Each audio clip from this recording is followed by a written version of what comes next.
আরে পাগলি কি করছিস? তোমার পাগলি বোনকেই যদি নিয়ে থাকবে তাহলে আমাকে কেন বিয়ে করলে পূজা? মা বাবা কেউ নেই, এই পাগলি বোনটাকে ফেলে আমি কোথায় যাব স্বামী? একটা পাগলি বোনের জন্য তুমি নিজের জীবনটাকে বলিদান দিয়ে দিচ্ছ পূজা। বোনের জন্য আমি সবকিছু দিতে পারি, এমনকি আমার জীবনটাও। এই দিদি, আমি জামাই বাবুকে বিয়ে করব। বিয়ে করব। নাও এবার নিজের হাতে নিজের স্বামীকে বোনের হাতে তুলে দাও। তুমি যদি আমাকে সত্যিই ভালোবেসে থাকো তাহলে তুমি আমার বোনকে স্বীকার করো স্বামী। অসম্ভব, একটা পাগলি মেয়ের সাথে আমার সারা জীবনটা আমি কাটাতে পারবো না পূজা। তাই তাহলে তুমি দেখো। এই ছাড়ো তো পূজা, পূজা তুমি বিষ খেয়ে নিলে।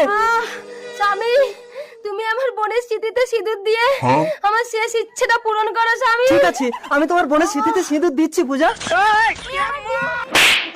কি হলো পূজা, তুমি মরনি?